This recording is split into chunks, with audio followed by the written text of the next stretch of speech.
I, nearly adult male, am the oldest kid in my family. My parents have 2 bio kids, me and my twin sister, and they adopted my 4 other siblings. I had dozens of foster siblings over the years as well. My parents have struggled to make time and have the money for all of us. It has meant a lot of sacrifices, mostly on my part. My parents were able to make sure all my younger siblings had at least one activity outside of school to do, but they never did that for me. I was forced to play football when I was 5, but by the time I was 7, my parents had started fostering and I was no longer doing that. My siblings all get to do something they like. Cora does dance, for example. Some of my other siblings are in music classes. The younger kids were also prioritized with school field trips, so they always got to go while I haven't since I was 6. The last time I asked was when I was about 9 and my parents told me to work for the money to pay. My grandparents found out what they said and gave me the money, and my parents took it from me to use for the household. My grandparents were so mad at them for that. They delayed my tonsil surgery by 2 years because they prioritized 2 foster kids and 2 of my siblings' surgeries over mine. My grandparents saw how much I was getting the short end of everything with my parents, and they set up a college fund for me. It's a lot of money and it caught me off guard. My parents know about it but cannot access it. They only know because of a fight with my grandparents over the lack of saving for my future when they've saved something for my siblings. My parents said the money my grandparents saved should be divided equally because $350,000 is a lot to save for one grandchild when you have multiple. That money is still there and I have plans for it, but my youngest sister is a kindergartner and she needs a pretty major stomach surgery. She's had a lot of health troubles since her birth, and my parents have paid a lot of money for her medical expenses. They were told this surgery could turn her life around and give her a chance at living with less pain and stomach complications. It could give her a more normal childhood because she can't do much. They don't have the money for the surgery and they want me to give them the money to pay for it and the expenses afterward. They said they need $270,000 for the whole thing, and maybe they can give some of it back, but they might need even more if stuff gets more complicated. I told them they couldn't have that money, and they lost it and told me I was being selfish. I argued back that they take from me all the time. I asked why they didn't take the money they saved for all my siblings and use that. Why does it have to be mine? They said I was putting college before my sister's future and accused me of being unwilling because she's my sister through adoption and not my bio sister. Am I the idiot? Not the idiot. Many charitable organizations provide free medical care to children. Your parents should be well aware of these. They should also have medical insurance or CHIP. I think their story smells fishy. Paying $270,000 for surgery seems suspicious. Please move in with your grandparents. Do not give any of your college money to your parents. It's meant for you. It was saved for you. It was put away for your future. Yeah, this sounds like a scam. Even in the USA without insurance, elective surgery with a few days in the hospital might cost $30,000 to $50,000. OP, it's extremely likely your siblings are covered through the state. Most states have Medicaid-type programs that will cover children if their parents don't make enough. If your parents don't have insurance, then they're morons with that many kids. Your parents are trying to rob you of your future. You're going to need that money very soon and won't have an opportunity to get it back. Also consider, is that money actually yours? Do you have access to it now at your age? And can you use it for something other than education? I doubt that is really the case, especially since your parents took money your grandparents gave to you before. I expect your grandparents have protected it somehow. You could tell your parents if they want money, they need to talk to your grandparents about it, or tell your grandparents yourself that your parents are pressuring you to give them the money. My in-laws want their only child, my wife Diana, to start pumping out grandchildren. Diana is 28 and is just finishing her PhD. Then she wants to establish a career before we start a family. My in-laws know how much money I make and they know we could live comfortably off my earnings. That isn't what Diana wants. She's worked her butt off to get where she is, and she wants to reap the rewards of her hard work. She also says that once she's working, I can cut back on my hours. I'm a welder and relax a little. I've been working since I was 15, so literally half my life. I make a very good living in return for a lot of hard work. I've supported Diana and her education. She'll graduate without student loans. We have a house, she has a good car, we have a good life. We want a few more years alone before we start our family.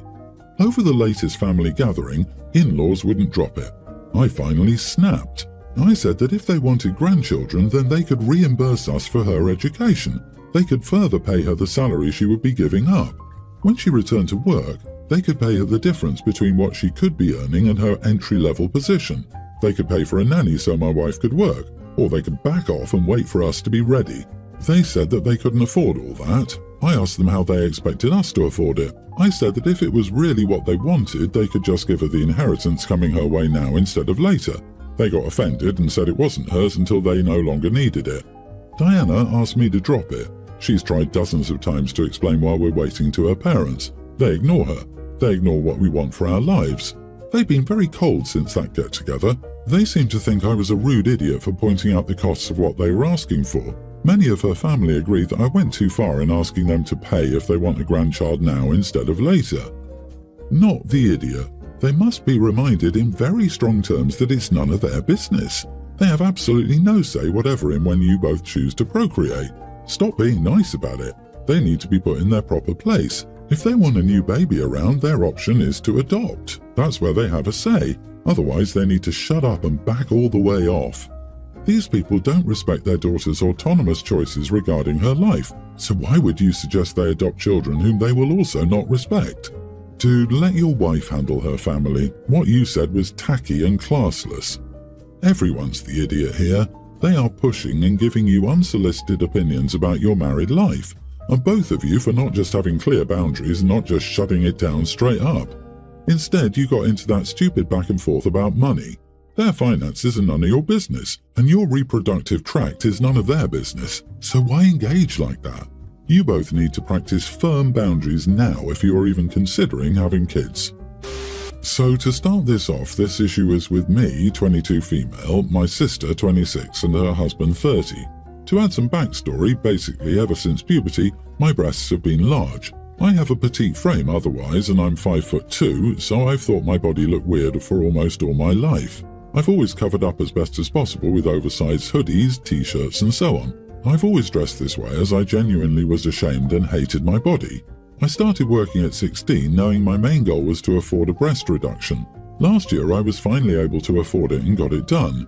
They're still a bit on the bigger side, but I've never ever felt so comfortable and happy in my own body as I do now, not to mention the weight that has literally been lifted off my shoulders.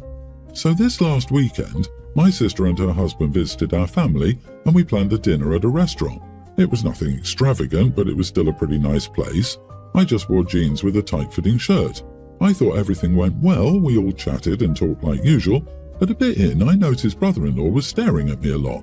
I got uncomfortable and I think my sister also noticed, and she was silent for almost the whole night after that. I thought she was mad at brother-in-law and that she could see that I was uncomfortable with his stares. But the same night she texted me telling me that I didn't need to dress so inappropriately in front of a married man, that I needed to have some self-respect and that she didn't think I was the type to try and seduce a married man. I texted her, explaining that it wasn't my intention, and told her that I actually felt uncomfortable with his stares. She texted me back, just saying that if I didn't want him to stare, I shouldn't have dressed that way. I was extremely upset by all of this and talked with my mother, but my mother agreed with my sister. I'm starting to feel like I should have thought about covering up and doing more, especially since my mother also thinks I was an idiot for this. I'm in no way a Christian, but Jesus responded to this question the best. When his male followers complained about the pesky, provocative female body that forced their eyes to stray, Jesus told those men to pluck out their eyes if it was so troublesome.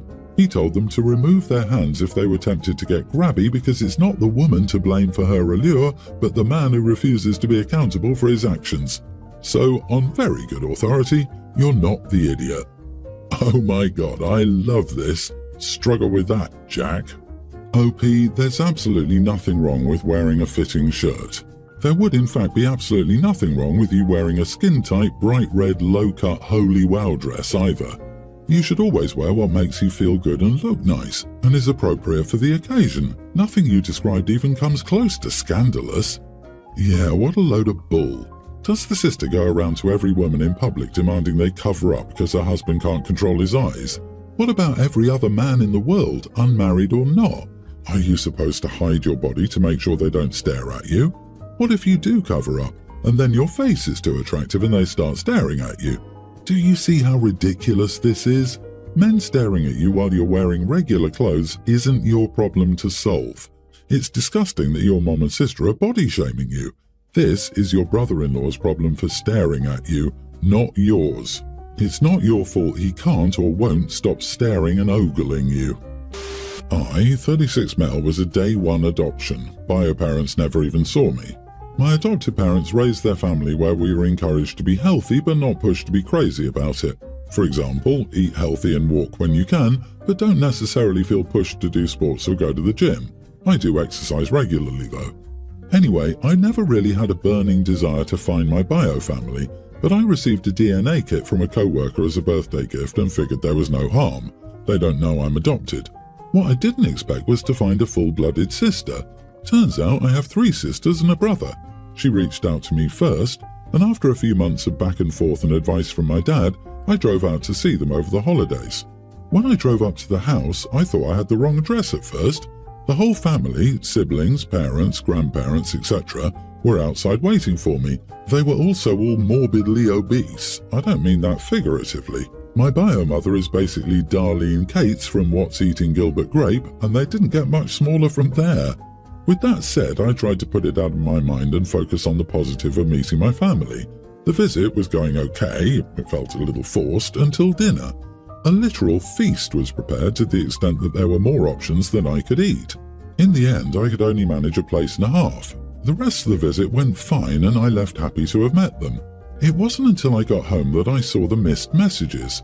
I was accused of being a fat-phobic idiot. Everything from my initial confusion when I arrived to how little I ate was scrutinized. I was told I made everyone feel judged and unwanted. I honestly don't care about people's weight, but I also won't pretend that I wasn't put off by them at first. In my defense, I wasn't expecting them to be so heavy, but I also think I demonstrated that I wouldn't let myself judge a book by its cover. I don't know. Am I the idiot? No, not the idiot. Sounds like they're the ones with the problem.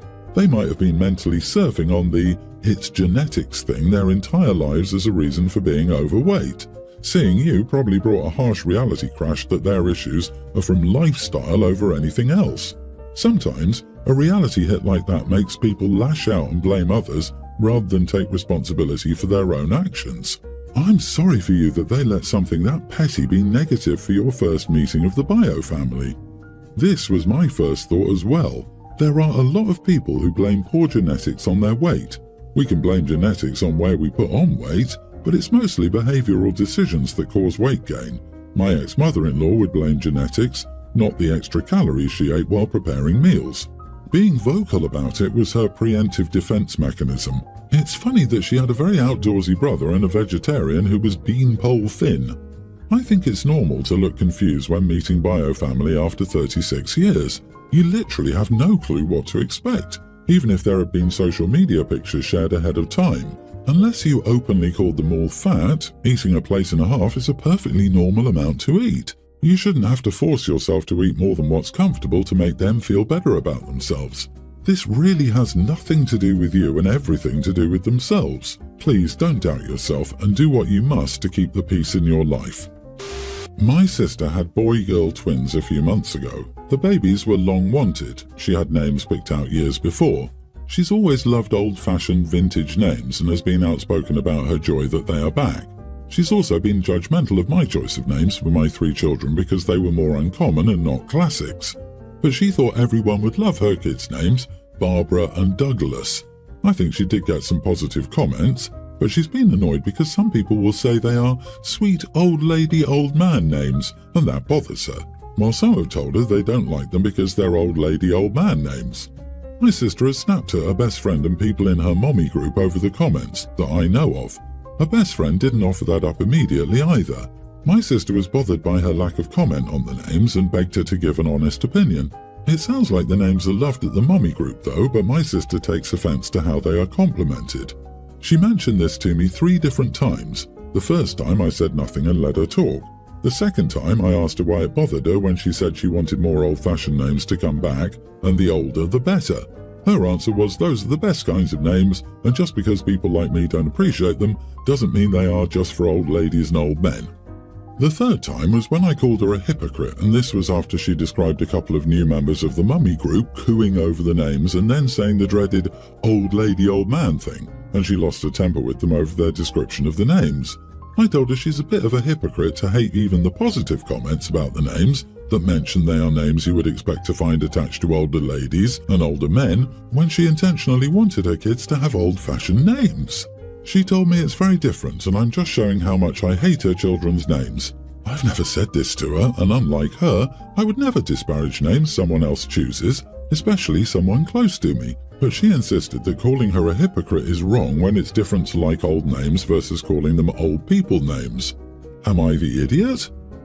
Not the idiot. Sure, your interpretation of it isn't perfect, but she's being an idiot by giving this issue so much damn energy and bringing it up over and over again.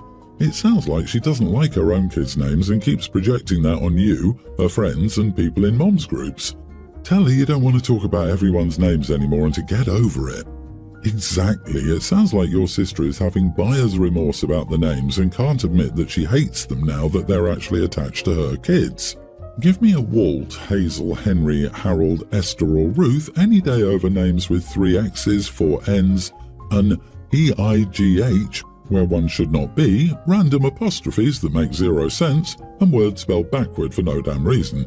Also, Barbara and Douglas are hardly old or classic names. Next, I will hear that old movies are things like Finding Nemo.